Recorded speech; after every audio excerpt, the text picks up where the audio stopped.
So welcome back to my channel. ये video Hindi साहित्य का इतिहास का पार्ट 2 है। इसमें हम क्या पढ़ने वाले हैं, भक्ति काल।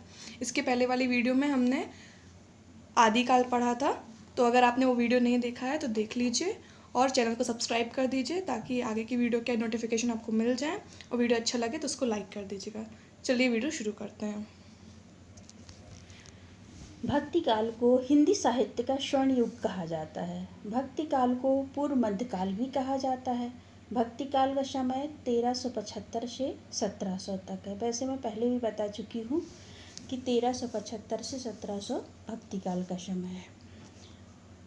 भक्ति काल को दो भागों में विभाजित किया गया है। पहला निर्गुण काव्य धारा और दूसरा है सगुण काव्य धारा। निर्गुण काव्य धारा को भी दो भागों में विभाजित किया गया है। पहला ज्ञान मार्गी शाखा और दूसरा है प्रेम मार्गी शाखा।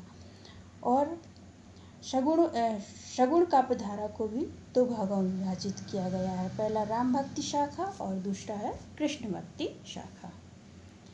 देखो, मैंने ये चार्ट बनाया है भक्ति काल को समझाने के लिए। देखो, भक्ति काल ऊपर लिखा है। भक्ति काल को दो भागों में बांटा गया है, निर्गुण काव्य धारा और सगुण काव्य धारा। निर्गुण काव्य धारा को भी दो भागों में बांटा गया है, ज्ञान मार्गी शाखा और प्रेम मार्गी शाखा। और सगुण काव्य धारा को भी दो भागों में बांटा गया है, राम भक्ति शाखा और कृष्ण भक्ति शाखा। अब निर्गुण भक्ति धारा को कितने भागों में बांटा गया है? दो भागों में, ज्ञान मार्गी शाखा और प्रेम मार्गी शाखा। अब ज्ञान मार्गी शाखा के प्रमुख कवि कबीरदास जी हैं और प्रेम मार्गी शाखा के प्रमुख कवि कौन है? मलिक मोहम्मद जायसी। परीक्षा में कभी कभी ऐसा आता है कि जायसी का पूरा नाम क्या है, तो मलिक मोहम्मद जायसी। और कबीरदास जी की रचना का नाम है बीजक। इसके 3 भाग किए गए हैं, बीजक के, शाखी, शबद और रमैनी। और मलिक मोहम्मद जायसी का महाकाव्य है कौन? पद्मावत। अब सगुण काव्य धारा, अब आपने निर्गुण काव्य धारा को पढ़ा। अब सगुण काव्य धारा, सगुण काव्य धारा को भी दो भागों में विभाजित किया गया है, राम भक्ति शाखा और कृष्ण भक्ति शाखा। राम भक्ति शाखा के प्रमुख कवि कौन से हैं? तुलसीदास। उन्होंने, सभी लोग जानते हैं कि उन्होंने रामचरितमानस महाकाव्य लिखा है। तुलसीदास तो फेमस है, सभी लोग ही जानते हैं। और कृष्ण भक्ति शाखा के कवि कौन है? सूरदास। और इनकी रचना के नाम सूरसागर। इनकी 3 रचनाएं हैं, सूरसागर, सूरसारावली और साहित्य लहरी। सूरसागर इनकी सबसे प्रमुख रचना है। और सूरदास जी ने कृष्ण जी का इतना सुंदर वर्णन किया है कि और किसी कवि ने नहीं किया है, इसलिए कृष्ण भक्ति शाखा के कवि सूरदास जी हैं। अब निर्गुण काव्य धारा, निर्गुण काव्य धारा के ज्ञान मार्गी शाखा के और भी कवि हैं।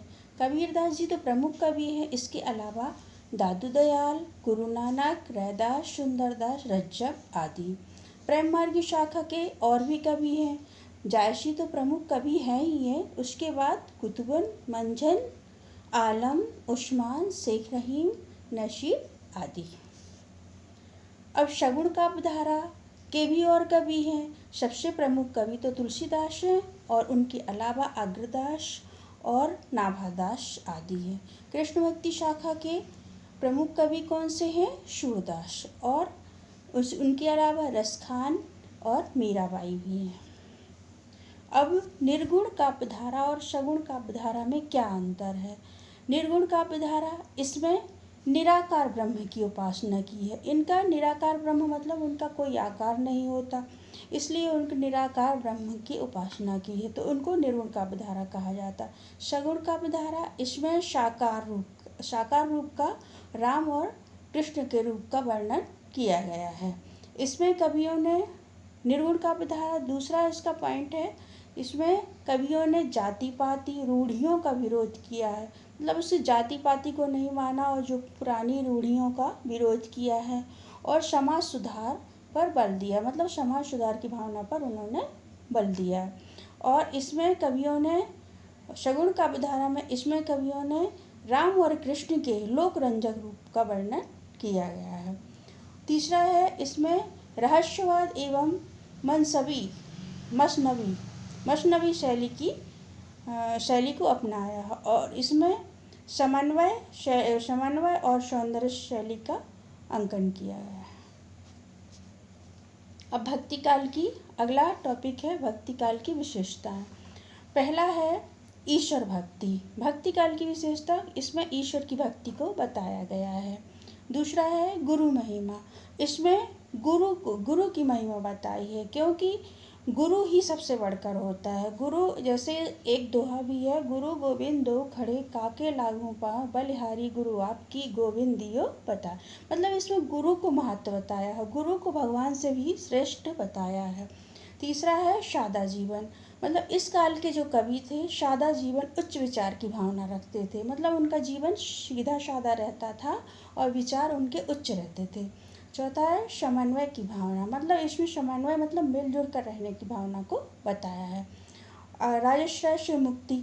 इस काल में राजाओं के ऊपर आश्रित नहीं रहते थे कभी, मतलब उनको राजाओं के आश्रय से मुक्ति मिल गई थी। और विविध रसों का प्रयोग, इसमें मतलब बहुत से रसों का प्रयोग किया गया है, जैसे श्रृंगार, हास्य, करुण, और तो मतलब 3-4 रसों का विशेषकर प्रयोग किया गया है। और भाषा की विविधता, इसमें इस भक्ति काल में पहले डिंगल पिंगल, आदिकाल में डिंगल पिंगल भाषा का प्रयोग किया जाता था, और इसमें ब्रज भाषा और अवधी भाषा का प्रयोग किया गया है। ठीक है गाइस, आपको वीडियो अच्छा लगा हो तो प्लीज़ उसको लाइक कर दीजिएगा, शेयर कर दीजिएगा और चैनल को सब्सक्राइब कर दीजिएगा। Thank you for watching, bye.